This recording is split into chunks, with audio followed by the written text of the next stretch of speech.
To today's edition of Prime Flash with me, Audrey Zatsa. And we begin today's edition with the bomb blast and firing that has left at least 4 persons dead in Ekondo Titi and many injured. The incident occurred in the early hours of Wednesday, November 24, 2021.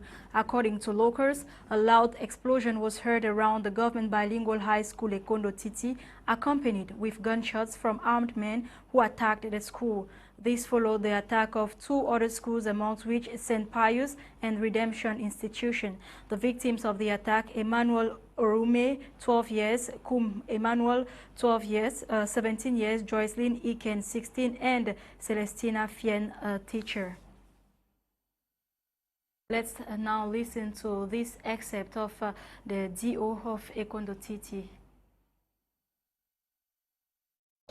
At around 10 minutes to 8 a.m., we have had an incident at the government bilingual high school of the Ekondo Titi subdivision.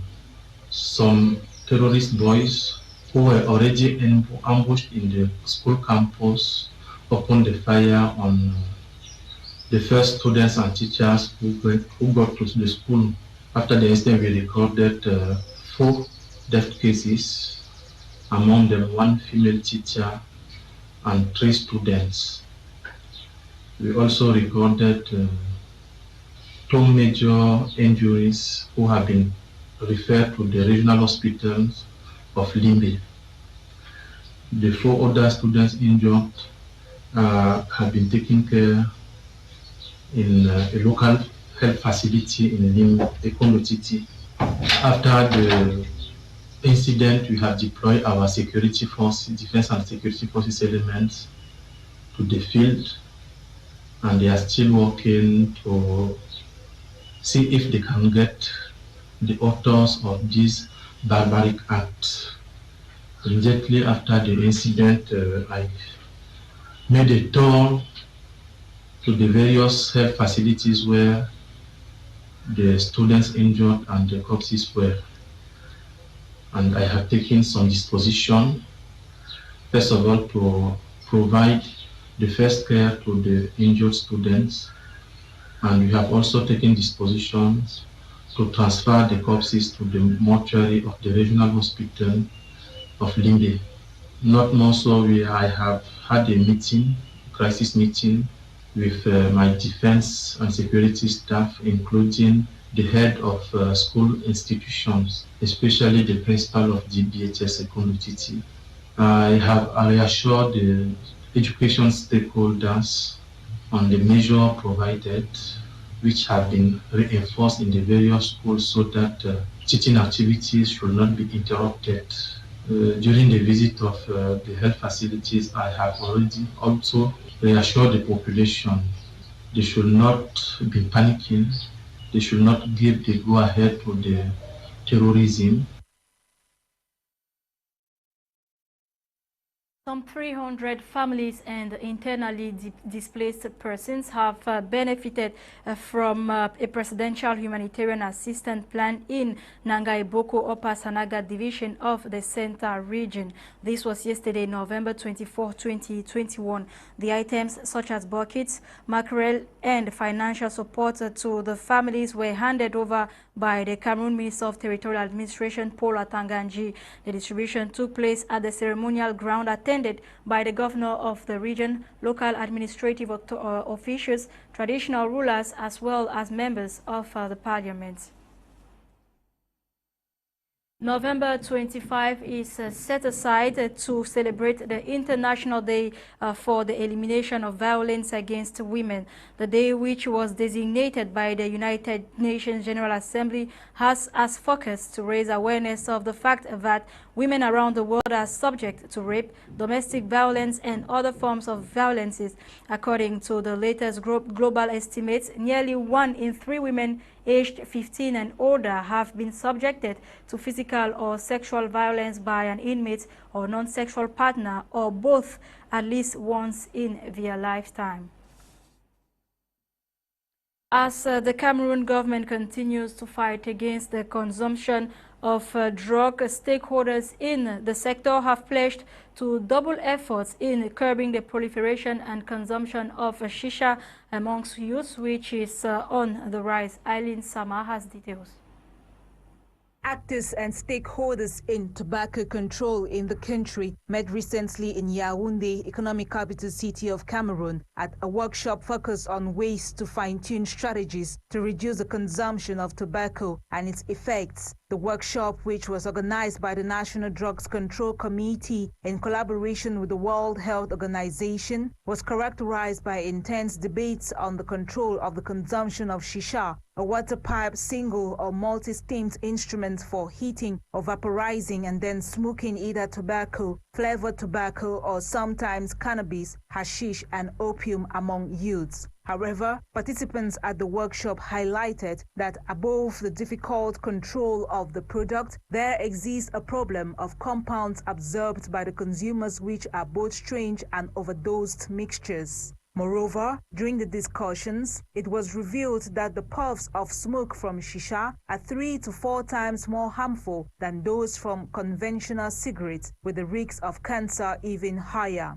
As such, regulations, identification of places of consumption of these products were strictly taken into consideration during the discussions. The head of the Legal Affairs and Litigation Division at the Ministry of Public Health, Bukar Umat, who presided over the workshop, recommended a multi-sectoral meeting to be convened to examine in depth this issue, which has become a real danger for the youth. On the other hand, a taxation measure is being implemented to reduce the volumes imported or produced locally, in turn reducing consumption. But participants warned that any tax consumption must be accompanied by a mechanism to protect the economy through a multi-sectoral approach.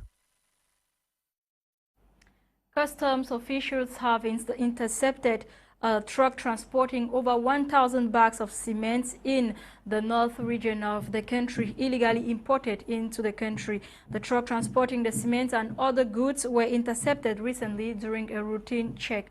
Von Quinta. As end-of-year festivities draw near, custom officials in the North region are intensifying the fight against importation and circulation of contraband goods. These officials have intercepted a truck transporting over 1,000 tons of cement illegally imported into Cameroon. During the operation led by Mufoju, the commander of Harkomi Zone 3, a starlet transporting yet to be disclosed goods was equally seized. Yeah, we are here because at midnight, we had to seize this starlet that was coming from a neighboring country. The problem here is not how much duties that he has paid. First of all, it is been smuggled into the country. It's smuggling. So it is not how much duties that he has to pay, but what is the person transporting. As you can see from this starlet, there is no number plate, no documents, such that we cannot even identify the proprietor.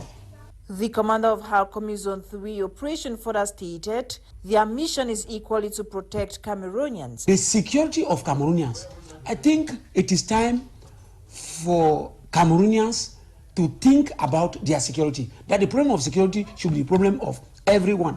Just 2 days ago, we seized gunpowder in Concha. Gunpowder is very dangerous from the hands of 2 young boys of 20 years. And I don't think they even knew what they were transporting. So the security of Cameroonians is really the cause of concern. While calling on the population to be more vigilant, Commander Mufo Jude holds the fight against illicit trade must be stepped up as the phenomenon is gaining ground in the country. We now talk about the Total Energy AFCON 2021, which is at hand. One of the indispensable documents that spectators during this football competition are expected to have with them all through would be the COVID-19 health clearance certificate, which has already been validated.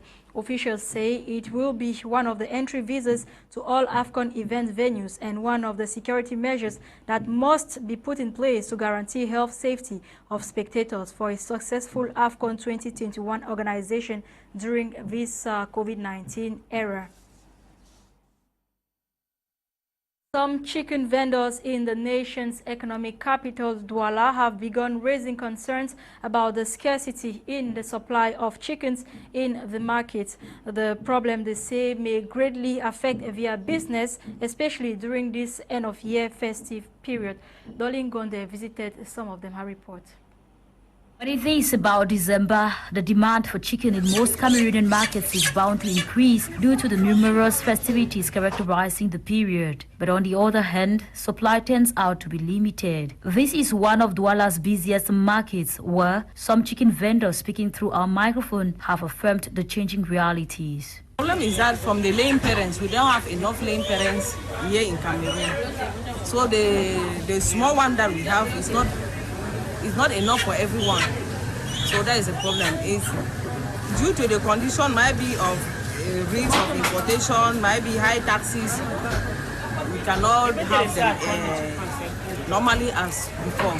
Speculative reasons for the limited supply of chicken in the markets have been attributed to the changing times in climatic conditions, as many chickens are prone to diseases. But facts from these chicken vendors are slightly different. For now, we don't have anything like bird flu, bird disease. We don't have. It was before, not now. It was before. The problem that we had before, it was just that corona that come and destroy everything. There are companies that lock up, of laying parents that lock up because of corona. Despite the shortage in the supply chain for chickens currently in the markets, one area yet to feel the impact is the food and hospitality sector. But what holds of the future should change not come? We are not sure. But they promise us that as from seminars, that as from March, things will be better. Nonetheless, chicken vendors and consumers remain in optimism that before the end of year festive season properly arrives, the situation will see a positive change.